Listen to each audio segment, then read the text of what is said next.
Entonces, no sé quién quisiera como comentar qué es lo que vio o algo distinto, digamos, ¿no? También puede ser, a ver, esto no se relaciona del todo con lo que hemos visto y querría decir eso.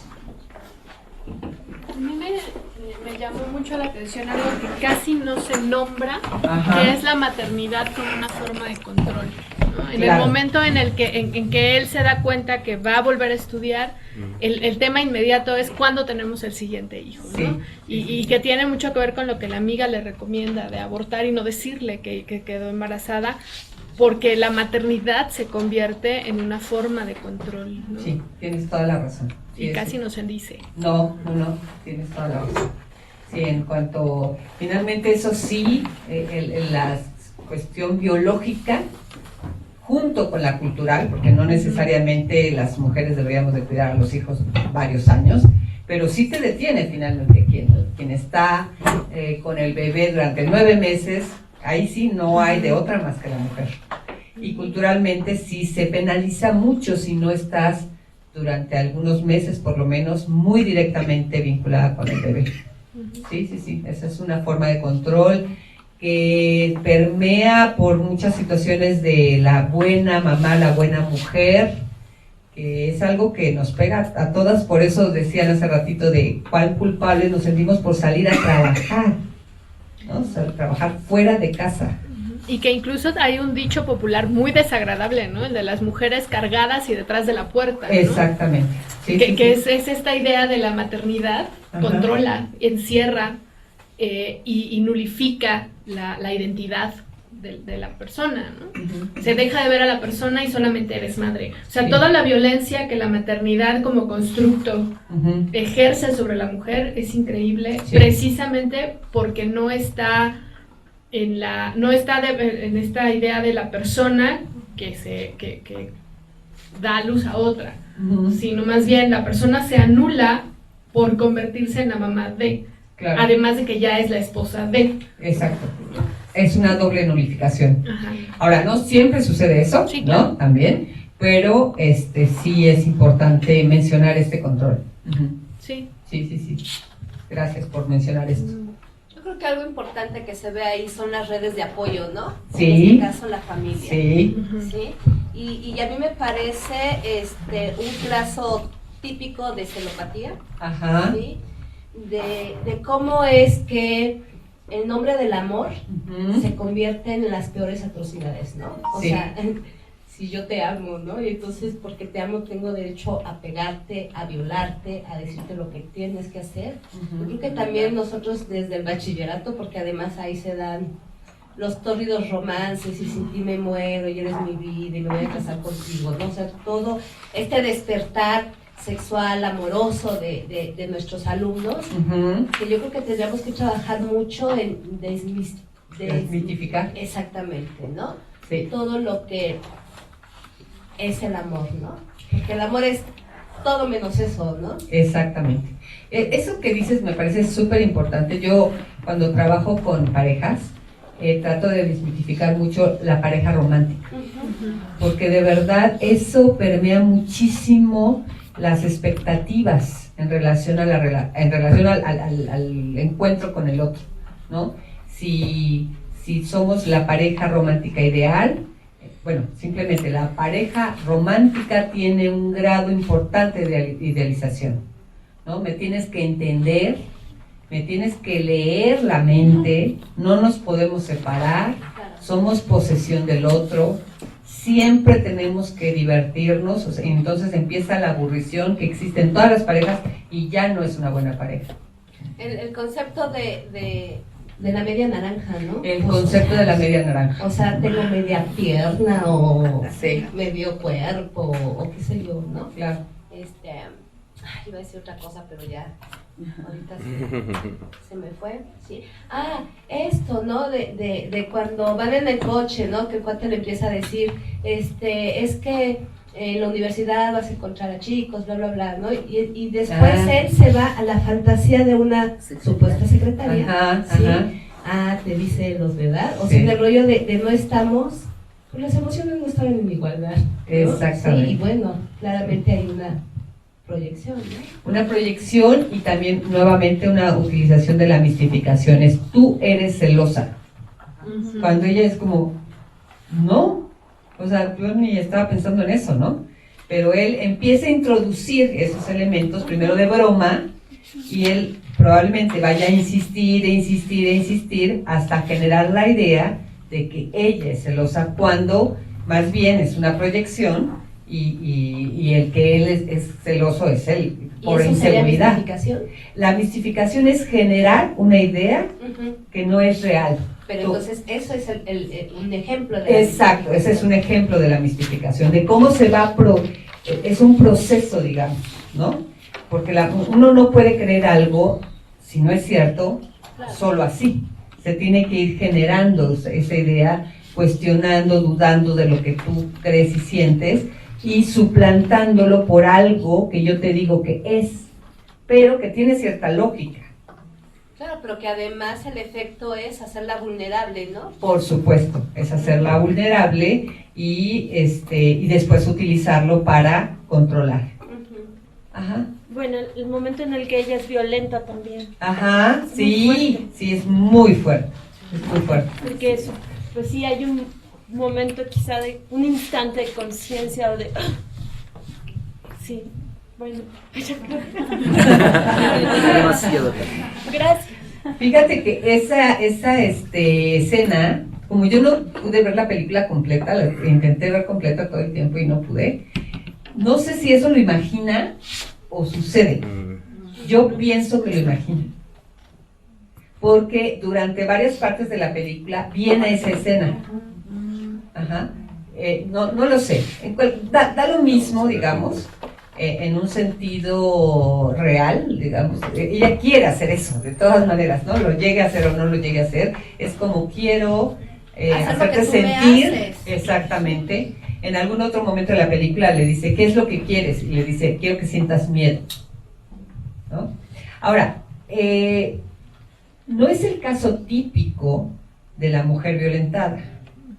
Se ve que esta mujer antes fue confirmada por su familia, yo creo, ¿no? Porque ella le responde, o sea, tiene miedo, pero al mismo tiempo le responde.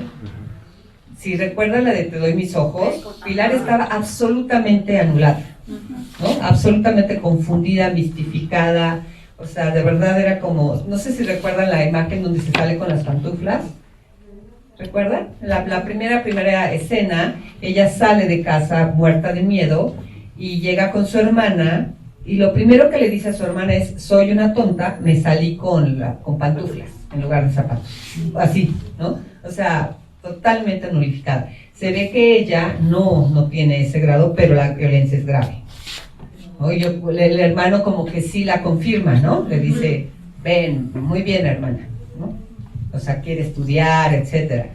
No es el caso típico, pero aún así me parece muy importante porque sin que ella no haya vivido seguramente una violencia tan grave en su infancia, que la llevaría, digamos, probablemente a reproducir estas situaciones con su pareja, de todas maneras permea y avanza esta violencia. Eso es algo de lo difícil que podemos ver con la violencia, que aún personas que no vivieron violencia grave en su adolescencia o en su infancia pueden llegar a vivir situaciones de violencia fuerte ya en la adultez. Sí.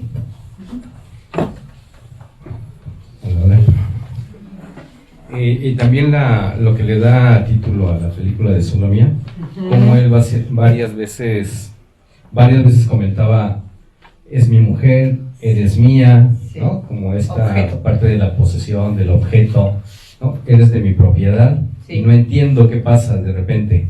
Y bueno, lo menciona varias veces. También vemos la otra parte que tiene que ver con lo económico.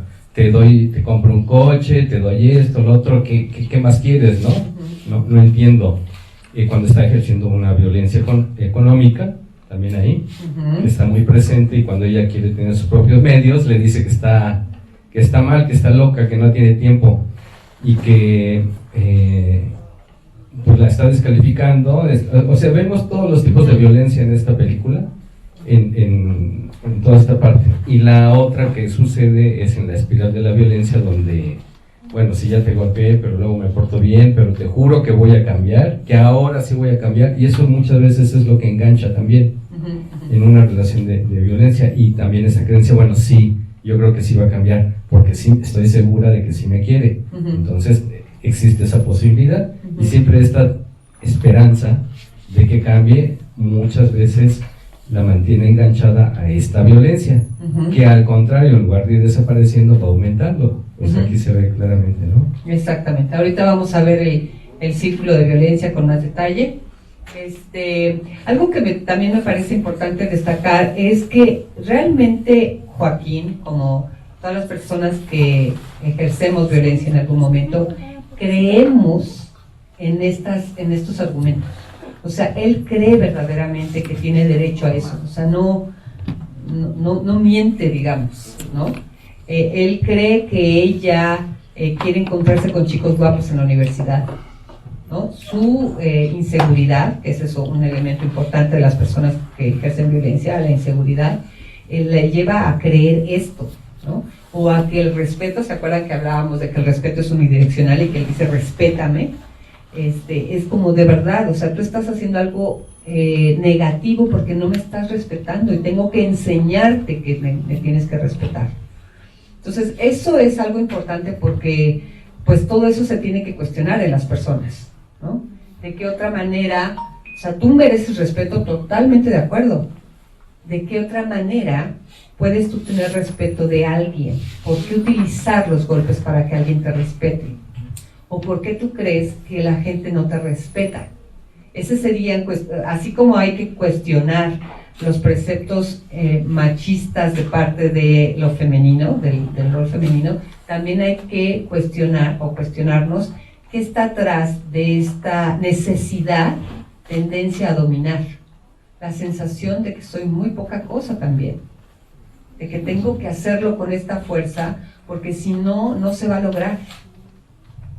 Entonces, y esa parte es bien difícil poder acceder a la parte vulnerable de la persona que violenta, pero tenemos que acceder a ella. Tenemos que entender esa parte, porque si no, solamente culpabilizamos y no ayuda, ¿no? Hasta que a este hombre, por ejemplo, ¿se acuerdan de Antonio en la de Te doy mis ojos, ¿no? ¿Cuál vulnerable era? Se sentía muy poca cosa, se sentía humillado en su trabajo y iba y recalaba con Pilar. Entonces poder acceder a la parte vulnerable de ambos que ambos sienten que no pueden vivir sin el otro, los dos sienten que no pueden vivir también. Ángela y Joaquín sienten que dependen del otro. Y hay otra parte que también no es tan fácil luego detectar, y es que hay una sensación de omnipotencia de la parte que es violentada.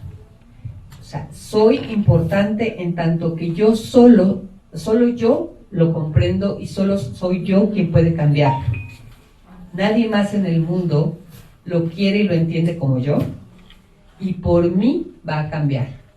Esa es una visión omnipotente, que no es cierta.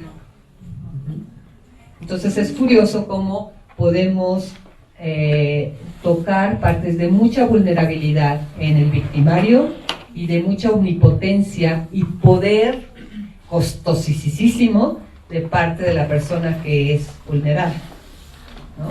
Ella se siente fuerte con eso. Claro, tiene que soltar esa fuerza para decir, no está ahí mi valía.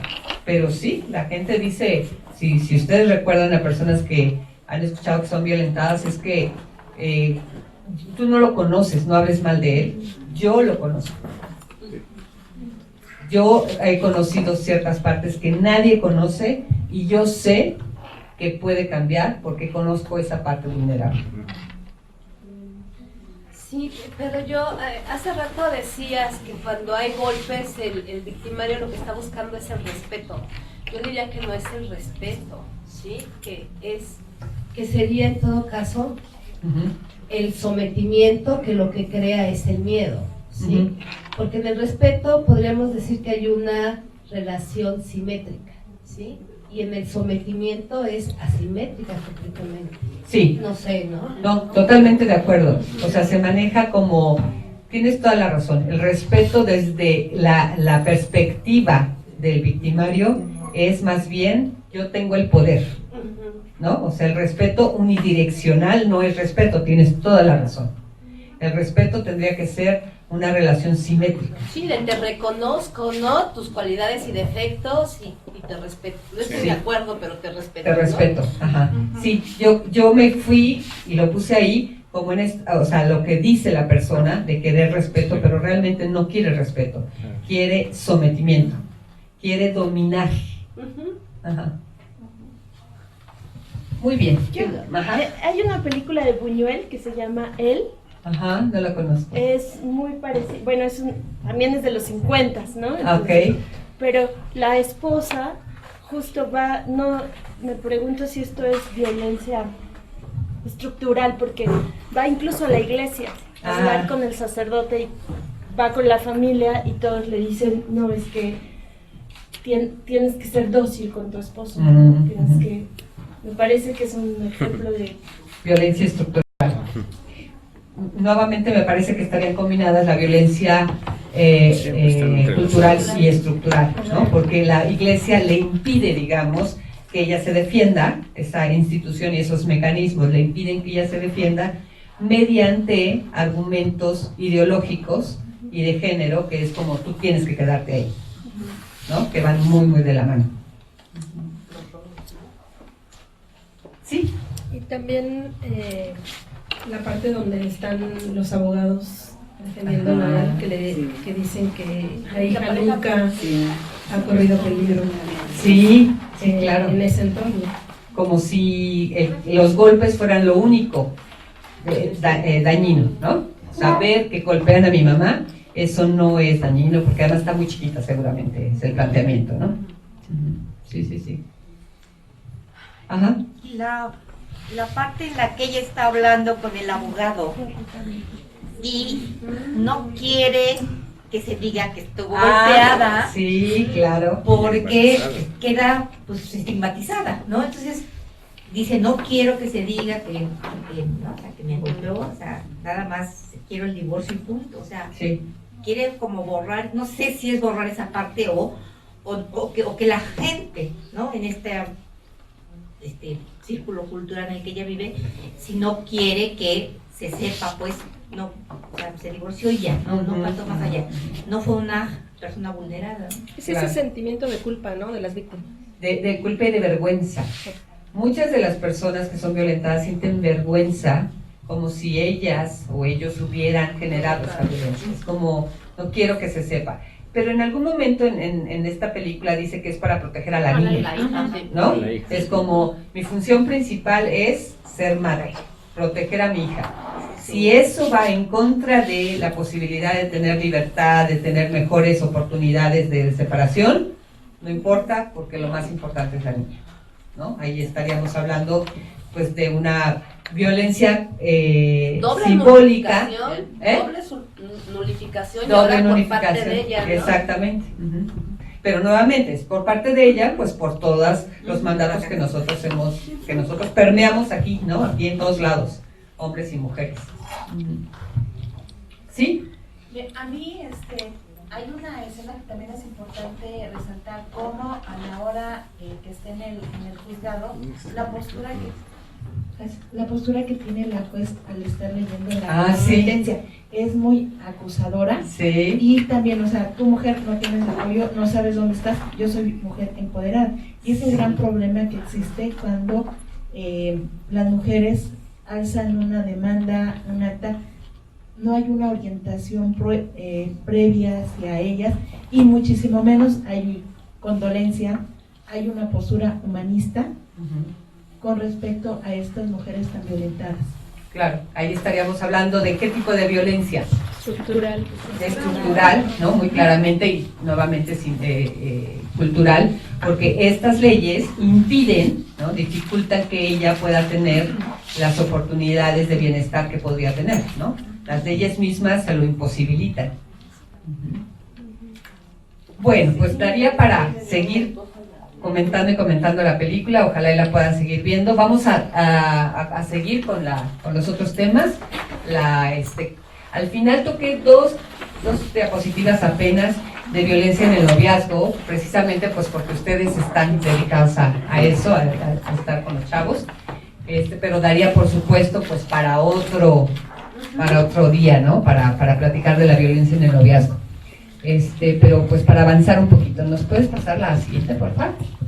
Bueno, la violencia sexual, digamos que esta es la definición nuevamente.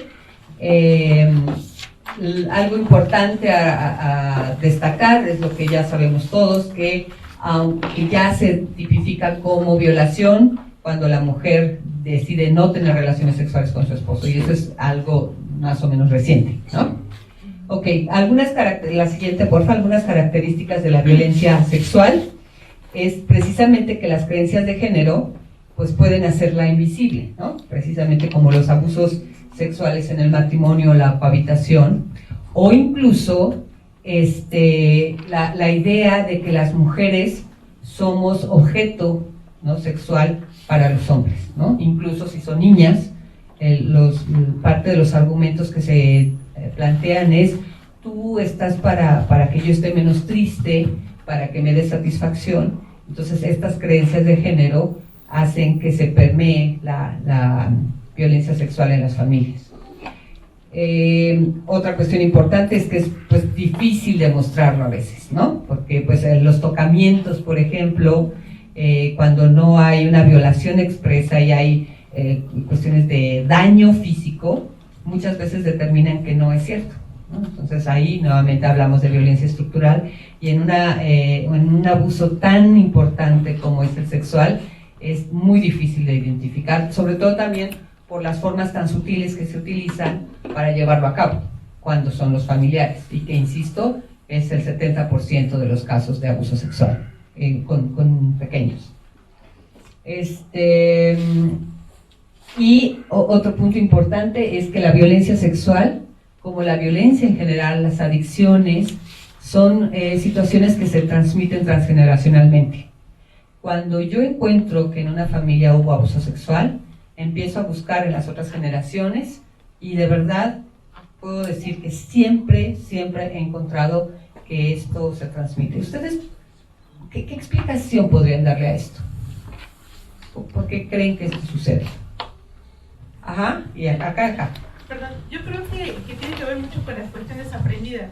Ajá. Si uno está siempre esto como que es aprendido, porque si una persona siempre en su vida cotidiana siempre está viendo lo mismo, se le puede hacer muy normal. Entonces, ¿qué es lo que sucede? Que bueno, pues eso se va transmitiendo porque lo ven como normal. Entonces, tienen que salir de ese ciclo para darse cuenta que estas cosas no son normales. Por eso luego hasta como que lo aprenden y creen que es normal. O sea, en mi familia eso siempre sucede. Esa sería una de las razones. Bien, Gracias. Bien, un individuo en su entorno siempre va a reproducir las 1001 formas de violencia, de conducirse hacia el otro, hacia los otros. Yo estoy anonadada con un caso que me enteré el fin de semana con una mujer que hace la limpieza doméstica. Comentó, me cuesta un poquito de trabajo, discúlpenme si estoy impactada, decir, ¿saben qué? Bueno, yo vivo con mis hijos y mi esposo y vivo con el papá de mi esposo, pero este señor me dice, yo puedo hacer lo que quiera porque estoy en mi casa. ¿Y qué hace este señor? El señor es alcohólico y como estoy en mi casa yo puedo, dice, defecar donde yo quiera y la señora tiene que limpiar. Entonces la señora ha aguantado este maltrato durante más de 28 años. No conforme con el pregunté, bueno, ¿qué ha hecho? Dice, incluso cuando me embaracé de mi primer hijo, él me pegaba. ¿Qué hace su esposo? Nada, porque es su papá. Y ahora, ¿qué hacen sus hijos? Que ve que usted tiene que limpiar lo que hace el señor, no está bien. lo he tenido que limpiar por años. Y me comenta, bueno, pero ya es tiempo que usted se acerque al DIF y comente esto. Entonces la mujer está tan aterrada que no quiere denunciar este hecho, ¿no? Entonces, así como ahorita nos comentó, ármese de valor y vaya al DIF y coméntelo. Y si ahí no le hacen caso, nos dice para canalizarla a algún área donde sí tenga que hacer caso, porque un día puede perder usted los estribos, y qué puede hacer con el suegro, que es un señor ya de más de 60 años, lo puede llegar a matar. Digo, ni su salud ni su libertad vale que usted cometa otro acto más violento, ¿no? Entonces, perdón, se me salió un poquito del contexto de la película con este ejemplo. Digo, yo estoy sorprendida de cómo en un seno familiar que se ve aparentemente normal, sucedan estas cosas. Y lo peor de todo, ¿no? O sea, pues los hijos ya lo ven normal, ¿no? Incluso lo están reproduciendo ya en sus vidas con sus parejas. Bueno, ajá. De la pregunta original, ajá. ¿sí?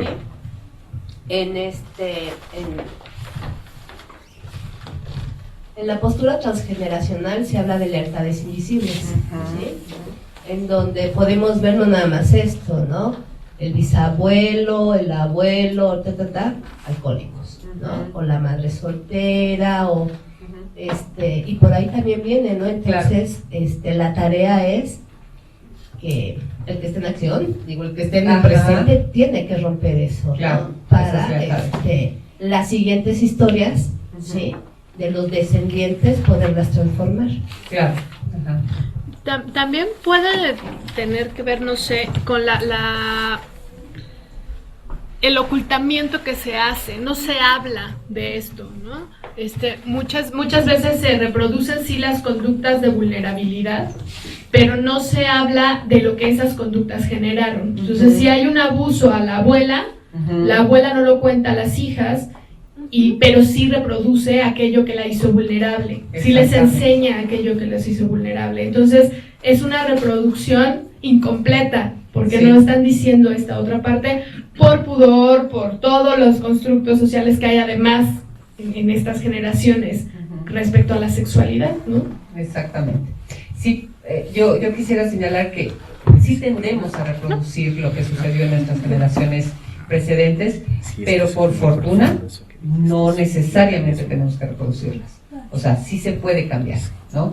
Y parte de cambiar estas situaciones tiene que ver con identificarlas, con saber qué sucedieron, qué impactos tuvieron, o cómo es que se transmite esto. Se transmite la vulnerabilidad, el no límite, ¿no? Se aprende como parte de lo normal, el no límite con nuestros hermanos, con nuestros hijos, etcétera. Y entonces se tiende a reproducir, pero sí recalcar que así como se tiende a reproducir, también tendemos a querer cambiar. Todas las familias también tendemos a esto, y que sí es posible, pero parte de conocer la historia, ¿no? De conocer qué fue lo que sucedió. Ok. La siguiente. Bueno, lo que ya habíamos dicho, que el 70% de los abusos sexuales suceden con familias o personas conocidas, y que la recuperación es más difícil cuando la persona que abusó tiene esa función parental, por lo que le hemos dicho varias veces, ¿no? Cuando esta función parental sí se lleva a cabo, y se lleva a cabo con cariño, etcétera, y al mismo tiempo hay abuso, pues entonces hay esta cuestión paradójica precisamente, ¿no? De la que hablábamos. No hay como esto o esto, sino las dos cosas juntas. Hay mucha... La violencia sexual causa mucha vergüenza y culpa en la víctima, y por eso, por esta culpa y vergüenza, se guardan estos secretos, ¿no? Estos secretos que se sabe que sucedió algo, pero al mismo tiempo no se sabe si fue sueño, si lo dijeron, se queda algo ahí nebuloso, pero que sí se transmite la forma de relacionarse, donde hay vulnerabilidad y posibilidad de que se reproduzca este abuso nuevamente. Y algo también súper importante bueno, y que generan efectos en otras áreas y a veces la gente no sabe, ¿no? Que la depresión o que los trastornos alimenticios provienen de esta situación de haber vivido un abuso sexual. Muchas veces, pues yo he trabajado con personas que durante un año trabajamos algo, ¿no? La dificultad para acceder a la escuela o para tener trabajo, etcétera, y después de un rato, ¿no? Después de un rato, hablo de meses, es como aparece el abuso sexual como el origen o uno de los orígenes, digamos, nunca podemos hablar de el origen, pero sí uno de los orígenes de este gran malestar, ¿sí?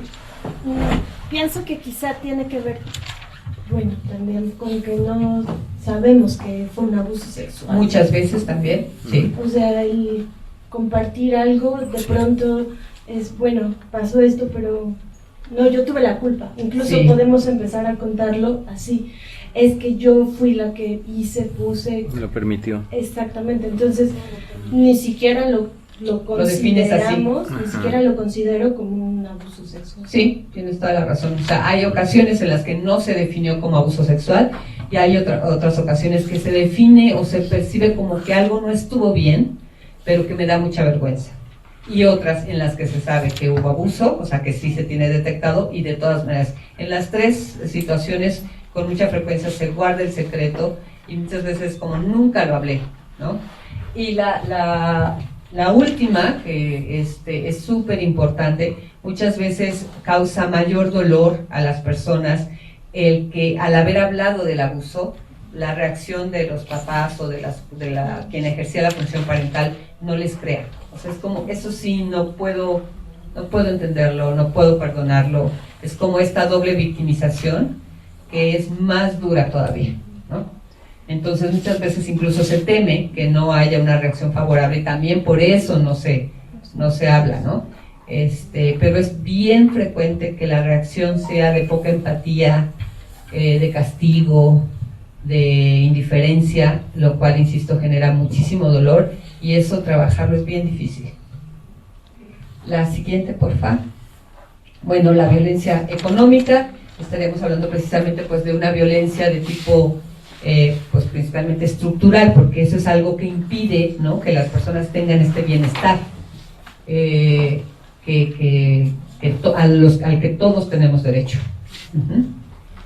La siguiente, el abandono, la negligencia. Yo creo que ese también me gusta mucho como detenerme un poquito, porque como que ese no se vislumbra tanto como una violencia, ¿no? Como la omisión de ejercer la responsabilidad para el cuidado de los otros, es algo que en general no se concibe como violencia. Y también, por ejemplo, definirlo así con los adultos, cuando vivieron violencia cuando vivieron negligencia, y cuando se trabaja con esto cuando son adultos, es como, no, pero es que pues ellos trabajaban, no podían hacer otra cosa. Pero pues yo tenía que hacerme de comer a los 5 años, por ejemplo, ¿no? Es como, no, o sea, eso no puede ser. O yo tenía que usar la estufa, o tenía que irme solo a la escuela, o sufrir bullying durante 5 años y sí llegaba lastimado a casa y mis papás no se daban cuenta. O sea, como que ahí sí hay una responsabilidad de parte de los adultos que no podríamos negar, ¿no? Y también esa, como es nuevamente no se tiene detectado como violencia, causa mucha dificultad de poder expresar el enojo que esto implica, y también tiende pues a reproducirse mucho, ¿no?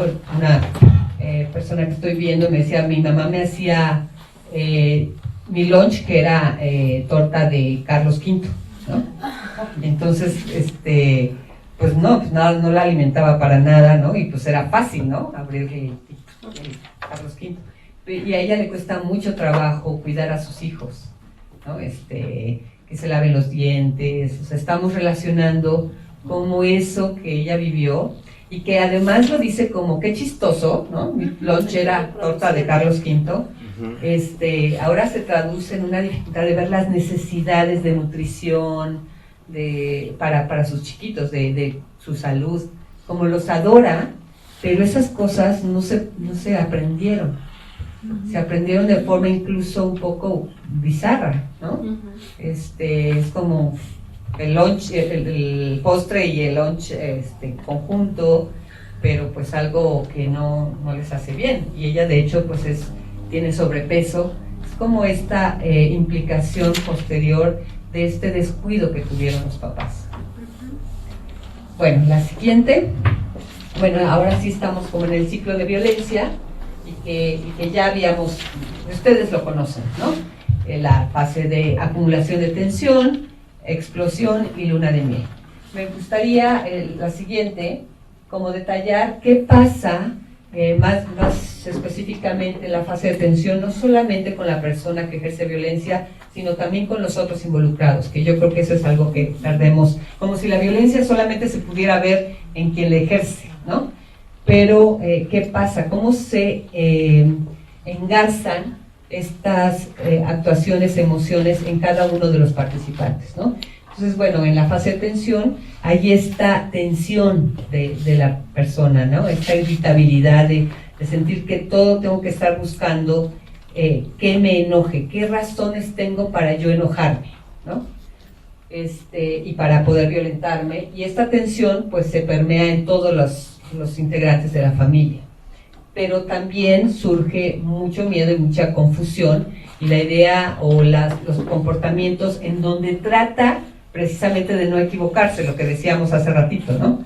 De ante una situación paradójica, trato de salir libre, salir sin golpes, digamos, de esta situación, que es imposible, porque más bien la otra persona está buscando cómo enojarse. Entonces, si es blanco, porque es blanco, y si es negro, porque es negro. Entonces, no hay manera de salir, estamos frente a un imposible. Pero todo esto, por eso, causa mucha confusión y causa depresión, porque en algún punto interno hay desesperanza.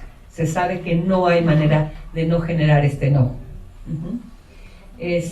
Los testigos, que pues muchas veces son los niños, pero a veces son adultos mayores o tíos, etcétera, pues tratan de evadir la situación, a veces intentan llamar la atención o de ser invisibles. Muchas veces tratan de llamar la atención porque eso interrumpe un poco el ciclo, ¿no? Cuando de repente empieza a haber tensión y yo me porto súper bien o me porto muy mal, llamo la atención de esa manera, interrumpo ese ciclo. Muchas veces no es consciente, por supuesto, ¿no? Entonces es atraer la atención para que las cosas no vuelvan a subir de nivel y llegue a la fase de explosión. Como les decía, también en esta fase de tensión, pues hay mistificación, que es como ir tejiendo las redes para que cuando haya la fase de explosión tenga sentido, tenga cabida. Ajá. Esta descalificación, desconfirmación y mistificación van generando esta atmósfera. Y también el uso de silencio, que finalmente es una forma de desconfirmación, ¿no? Y una forma de generar una tensión muy fuerte, porque si yo no tengo información de qué es lo que le está molestando al otro, entonces eso me imposibilita defenderme, ¿no? Entonces ese silencio es utilizado para amedrentar también. Así como los gritos y los sombrerazos amedrentan, también el silencio amedrenta, porque le quita la posibilidad de tener información útil para salirse de esa situación complicada. Pues ya vimos, intenta fallidamente no contrariar los mandatos del victimario, porque muchas veces incluso no sabe cuáles son los mandatos. No hay claridad en los mandatos. Hoy son unos y mañana son otros. Pero bueno, hoy intento no contrariar los mandatos de hoy, ¿no? A ver cómo lo voy midiendo, y la gente se vuelve muy sensible, muy sensible a percibir los cambios de tono, las miradas, los cambios del movimientos, del lenguaje corporal del otro, porque me indican tensión y me indican que ya va para allá la situación complicada. Pues puede haber consumo de sustancias precisamente para evadir la situación, ¿no? Es tan fuerte que una manera de evadirlo es a través de alcohol u otras drogas. Ajá, la siguiente, por favor. La fase de explosión, bueno, pues el control que había un poquito, pues empieza a dejar de existir, y entonces sí ya se desencadena el acto violento, y sí ya hay la intención de dañar, de controlar muy claramente. Como lo vimos ahí, ¿no? Cuando empieza a golpear a Ángela, es como desatar y todo su enojo, y además como convencerse de que eso está bien, es lo correcto, ¿no? Porque si no, entonces se sale de equilibrio esta situación y ella se puede ir. O sea, lo que intenta el acto violento es mantener el status quo de la familia o de la dinámica de ese sistema, ¿no? Evidentemente las emociones inundan y la conducta es todavía más irracional, ¿no? Si antes había como cierto argumento que tenía cierta lógica, aquí de repente eso se pierde y ya no tiene que tener más que la lógica emocional. El miedo en la persona que es violentada, pues el miedo es intenso, hay paralización, deseos de huir y protegerse, y responde con disociación. ¿Quién nos comenta qué sería la disociación y cómo esto ayuda, digamos, a este momento de explosión? Pues es como no estar ahí, ¿no? Exacto. Para protegerse también. Para protegerse, ajá. Es una parte de ti, digamos, el shock es tan fuerte que una parte de ti no está ahí para poder soportar ese dolor. Es mucha gente que sufrió abuso sexual o abuso físico grave, lo podía vivir y al mismo tiempo sentía que era como una película que estaba viviendo, ¿no? También es cuando nosotros nos golpeamos muy fuerte o tenemos una fractura, es un poco lo mismo que sucede en nuestro cuerpo. Uno siente dolor, pero no tanto, ¿no? Uno puede ver, no sé, el hueso hacerse así como chicle y no duele tanto. Es lo mismo que sucede mentalmente, ¿no? Lo que pasa aquí, lo complicado es que a veces, o sea, cuando hay tantos eventos de violencia, este mecanismo de disociación se hace como autorreflejo casi. Entonces yo empiezo a oír gritar o golpes y ¡pum!, me huyo, ¿no? Mi mente se pone en otro lugar y entonces eso me impide conectarme emocionalmente con el suceso. Y a veces por eso es como, sí recuerdo, pero no me causó dolor. ¿Cómo no te causó dolor que tu mamá estaba siendo golpeada por su papá? ¿No? Y sí, no está mintiendo, no está diciendo, realmente la disociación tuvo ese efecto. Entonces, eso que en algún momento puede representar una defensa, por eso es un mecanismo de defensa, pues después puede dificultar también la conexión emocional que podría reparar o procesar el evento. Entonces nosotros tendríamos que reconectar esta emoción con este pensamiento, con este hecho, para poder procesar. Que de hecho... Ajá, acá y luego acá. Bueno, pero aparte en esta fase es importante ver que la persona que violenta hace ver culpable a la persona. O sea, dice, yo te estoy golpeando, pero es tu culpa. Sí, o sea, por eso es que yo te estoy, o sea, no es que hayas o yo esté haciendo mal, sino que por ti yo estoy reaccionando así. Y le hace ver o le hace entender a esta persona que es violentada que pues si está recibiendo golpes o está recibiendo gritos, es su culpa. Y lo tiene merecido. Exacto. Sí, absolutamente. Sí. Pasa la responsabilidad, se pasa al otro, del acto violento. Que esto de la disociación se da mucho en las mujeres violadas, ¿sí? Que no recuerdan, ¿no? Está su evasión, pero también se da cuando hay muchos golpes, ¿no? Que ya no responden, parecen como costalitos, ¿no? Ya. Sí. Ese es, insisto, un mecanismo que pues en ese momento tiene su función, pero que es súper difícil. Ok, pues en los testigos hay un miedo intenso, mucho enojo y mucha vergüenza. Y también muchas veces hay intentos o por lo menos deseos de proteger a la víctima, ¿no? Ahí es donde viene la impotencia, cuando los niños ven que se están violentando los papás o que uno violenta al otro, es de verdad una sensación de vergüenza y de impotencia muy, muy fuerte.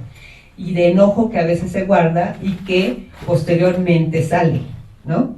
Cuando no pudo trabajarse, entonces de repente hay situaciones de autoagresión o de agresión hacia otros que no se sabe dónde provienen y que, porque dicen, ya no, por ejemplo, ya no hay violencia en la familia, pero lo hubo y eso se guardó y no podía ser trabajado, no podía ser canalizado, y posteriormente hay actos de autodestrucción o de destrucción hacia otros. ¿Ok? Ajá. Y la siguiente, porfa, que es la de luna de miel. Pues bueno, hay un remordimiento en el mejor de los casos. Esa es otra cosa importante. A veces, si no hay remordimiento, el pronóstico es muy malo. Estaríamos hablando ya de sociopatía. No es la mayor parte de los casos, la mayor parte de los casos estamos hablando de neurosis, y entonces sí hay remordimiento y culpabilidad, como en el caso de Toño y como en el caso de Joaquín, ¿no? De sentir de verdad dolor por el daño que causaron. Pero insisto, no siempre sucede. Y bueno, evidentemente vienen los regalos, las promesas de que no se repetirá y de que va a cambiar, ¿no? Y se excusa, a pesar de que hay todo esto, y que todo esto hablaría de que hay una conciencia de la culpabilidad, al mismo tiempo hay esto, que es curioso, ¿no? Es como, sí, yo hice mal, pero es que tú, tal cosa, ¿no? O la presión que yo tengo de trabajo, o fue lo que yo aprendí, etcétera, etcétera, lo cual, esto también es un pronóstico, pues, muy malo. O sea, cuando hay remordimiento, hay culpa, ¿ok? Hay alguna posibilidad de que esto vaya mejor, pero si hay nuevamente mucha ansiedad, y que quiere pedir que haya un perdón inmediato y una excusa, sabemos que esto va a dar otra vez, ¿no? La espiral, va a dar vuelta. Siente, la persona violentada pues siente mucho enojo, pero también es como, ya pasó. Eso es una cuestión súper impactante desde mi punto de vista. O sea, cuando la gente que vive círculos de violencia dice, es que cuando ya me golpeó, digo, ya pasó. O sea, ya me pegó. Lo peor ya pasó. Ya no tengo que esperar. O sea, lo más difícil es esta fase de tensión y cuando está a punto de suceder. Cuando ya me está golpeando, yo siento, ya esto se va a terminar pronto. Eso es como muy, muy fuerte. Es como si casi se esperara de alguna manera porque viene el alivio, ¿no? Y con mucha frecuencia se llega a la responsabilidad del agresor y lo justifica, que estaría muy de la mano con esto, ¿no? Cuando se habla de que hay participación de las personas, de todo el sistema en la violencia, este es uno de los elementos, ¿no? No estamos hablando de que esta persona tenga la culpa, solo que tiene cierta participación para que esto vuelva a dar la vuelta, ¿no? Al justificar, al negar la responsabilidad, al creer en las promesas, que sabe perfectamente que no va a suceder, está participando en que la violencia vuelva a dar la vuelta, ¿sí? Y los testigos, pues en general sienten mucha confusión, mucho enojo, mucha vergüenza y mucha impotencia, ¿no? Porque quizá los testigos, estoy hablando mucho de los niños, tienen muy claro que esto va a volver a suceder, ¿no? O sea, si tú entrevistas a los chicos, dicen, es otra vez, ¿no? O sea, yo sé que mañana va a volver a suceder y por eso es que sienten esto, no se creen tanto del cambio. Los chicos, los testigos lo tienen mucho más claro. La siguiente, porfa. Y bueno, respecto a los herederos, los herederos de la violencia, que es lo que a mí me parece como pues una de las cosas en las que tenemos que estar muy pendientes. Cuando se vive violencia, lo que se aprende, sobre todo, es esto, como esta relación, o abuso o soy abusado, ¿no? Principalmente. Por eso, no sé si ustedes conozcan o hayan visto, pues, gente que ha sido abusada, también abusa. Es voraz. O sea, las víctimas en general son voraces. Entonces, esto es lo que tendríamos que cambiar realmente. Esta forma de relación, que hay algo más en la vida que abusar o ser abusado. Y sí se puede, por supuesto, pero primero darse cuenta que esto es lo que se aprendió, pues es difícil. ¿Ok? porque lo que se está aprendiendo es esta forma complementaria de relacionarse, y lo que tendríamos que aprender es esta forma simétrica, ¿no? De que también podemos relacionarnos a la par, entendiendo tus necesidades y las mías, al mismo tiempo, digamos, ¿no? No como a veces yo te friego y a veces dejo que me friegues, no, porque a veces se entiende así, ¿no? O sea, como que tenemos paridad cuando ambos nos dañamos, y no, es cuando nadie nos dañamos, cuando entiendo lo que tú necesitas y accedo, y yo te pido que accedas a lo que yo necesito y quiero. Y pues eso implica pues incluir la empatía, que eso se dice tan fácil, pero es tan difícil de llevar a cabo, ¿no? Entender tu posición desde tu posición, de verdad, aunque yo no esté de acuerdo, pero poder entender lo que tú sientes y poder respetarlo, esa sería la real empatía. Y nuevamente, o sea, acceder a la relación sujeto-sujeto y no sujeto-objeto, ¿no? Poder detectar qué tanto yo me relaciono con los otros como solamente, como si ellos tuvieran que responder a mis necesidades, o al revés, ¿no?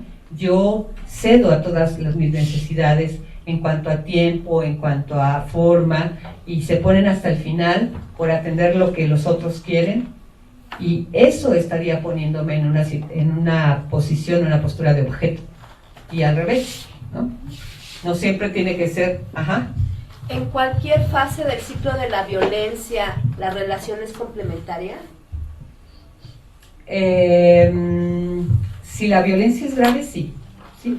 No hay manera de tolerar, digamos, este engranaje si no es complementario. Si no, si yo siento en algún punto que me defiendo, ya se vuelve simétrica. Si es grave, por ejemplo... Aunque no haya golpes. Sí, puede no haber golpes, puede no haber golpes. Por ejemplo, en el caso de Ángela y de Joaquín, a veces parece simétrica, ¿no? Porque ella le responde también muy fuerte. Sin embargo, es más defensa, si se dan cuenta. O sea, ella no lo agrede, no le dice cosas hirientes a él. Es más bien como, yo quiero esto, ajá, es como, uy, esquivando el golpe. Grita, pero no lo hiere. No le pone un alto realmente. Y por eso es a veces difícil, porque a veces el que uno... Cuando pregunta a veces, ¿no? ¿Y cómo? ¿Había violencia en casa? Sí, ambos se gritaban, ¿no? Ok, pero eso no define realmente. El que haya gritos por parte de los dos no define las cosas. Define sobre todo quién determina las cosas importantes y la posibilidad, por ejemplo, de salir del campo, ¿no? Que tú no puedas salir de la relación, eso habla de una relación complementaria. Y aquí no la dejaba salir, o le imposibilitaba la salida. Ese es uno de los elementos súper importantes. Bueno, la siguiente que sería... los factores de protección y riesgo. Pues bueno, ¿a qué tendríamos que atender? Pues entre más redes de apoyo tengamos todos, aunque no vivamos en una situación de violencia, yo creo que es un factor de protección que hemos olvidado, y que de verdad yo digo, recurramos a él, ¿no? O sea, para lo que sea, para divertirnos, para la enfermedad, para estudiar, entre más redes de apoyo, más protegidos estamos. Y evidentemente, pues entre más aislados, todo es más difícil. Y creo que nuestra sociedad apunta mucho a la situación individual, y creo que deberíamos de recuperar esa parte. El aislamiento lo que impide precisamente es contrastar los pensamientos y las emociones, porque la única voz que se escucha, o sea, entre más aislado esté, pues es la de Joaquín, ¿no? Si ella puede ir con sus amigas, ella tenía una red de apoyo fuerte, aunque pequeña, o sea, era muy poderosa esa red, aunque eran solo 2 personas, parece 2 o 3. Pero eso permite contrastar lo que yo estoy pensando, la confusión que tengo, el miedo. Alguien me dice, no va a pasar nada, va a pasar, ¿no? Le dice la amiga. Y en contra de escuchar solo una perspectiva. detectar la violencia en oposición a la mistificación y quedar mistificada ahí todo el tiempo. Nombrar la violencia como el punto principal en el café, ¿no? Hablábamos de que, pues, ¿qué es necesario para detener todo esto? Pues, claro, esta plática es solamente, ¿no? Una pringuita de polvo. Hay que hacer muchas otras cosas, pero detectar y nombrar la violencia es el primer paso, eso sí. La autonomía respecto a la dependencia, ¿no? Una maestra, le preguntaban a una maestra, ¿cómo hacer mujeres autónomas, ¿no? ¿Cómo hacer mujeres que no toleren la violencia? Decía que trabajen, que sepan que pueden trabajar desde chicas y que pueden ser autónomas y que tengan la certeza de que el empoderamiento, la certeza de que yo puedo resolver las cosas aunque sean difíciles. Esto, ¿no? La certeza de que yo voy a poder resolver las cosas hace que me vacune, digamos, en contra de la violencia. Cuando siento que no voy a poder, pues evidentemente soy una presa fácil de la violencia. Y bueno, pues lo que estamos haciendo es, ¿no? Como conocer sobre el tema, darle vueltas, discutirlo, en oposición a la ignorancia. Bueno, pues creo que tenemos que terminar. Hay 2 diapositivas que ustedes la pueden ver y que tienen que ver precisamente con la violencia en el noviazgo. Solamente, bueno, son datos y algunas de las diferencias de la violencia en el noviazgo respecto a la conyugal, ¿no? Cuando ya viven juntos. Pero sí son datos interesantes, diferentes a la violencia conyugal. Eso me llamó la atención. Hay una encuesta importante, ¿no? Que podrían ustedes revisar y que creo que, pues en tanto que ustedes están directamente relacionados con los chavos, podrían pues serles útil. Bueno, pues tenemos que terminar. No sé si haya pues un breve... Ajá. Yo quiero quiero transmitirles la voz de un estudiante, brevísimo, y cómo precisamente esta formación, esta toma de conciencia por parte de nosotros, quienes estamos de alguna forma con el compromiso de los estudiantes. Este es un estudio que voy a realizar y la semana antepasada fue cuando entrevisté a algunos estudiantes. Como todo eso repercute también en los muchachos. Es un estudiante de 4º semestre y dice, textual, que los profesores no humillen. Se supone que vamos a aprender y ellos a enseñar. Ninguno es menos, no son más por saber, no son menos por no saber. Hay profesores que no son malos, pero creen que tenemos sus niveles de conocimiento y solo dan datos. Pretenden que los desarrollemos sin siquiera explicar de dónde vienen o sus orígenes. Incluso hay algunos que te dicen que simplemente no vas a pasar. El año pasado tuve un maestro que me hacía tomar 6 horas de asesoría adicionales a su clase y solo me decía que simplemente no iba a pasar aunque estuviera yendo a clases. Al final pasé su materia, pero decidió reprobarme porque él pensaba que no le interesaban las clases, no me interesaba por sus clases. En mi clase de matemáticas 2, la profesora se enoja o nos grita cuando no entendíamos y no le gusta explicarnos porque dice que no tiene tiempo para uno solo. Sin embargo, nuestra profesora de 3er semestre, de 3er año, nos explica, nos motiva, nos da métodos y avanza con todo. Es respetuosa y muy buena. Esto nada más es una opinión de un estudiante y cómo pues todo esto de alguna forma repercute en ellos. Bueno, no sé si quieran hacer algún comentario final, con qué se quedan, qué se llevan. Muchas dudas.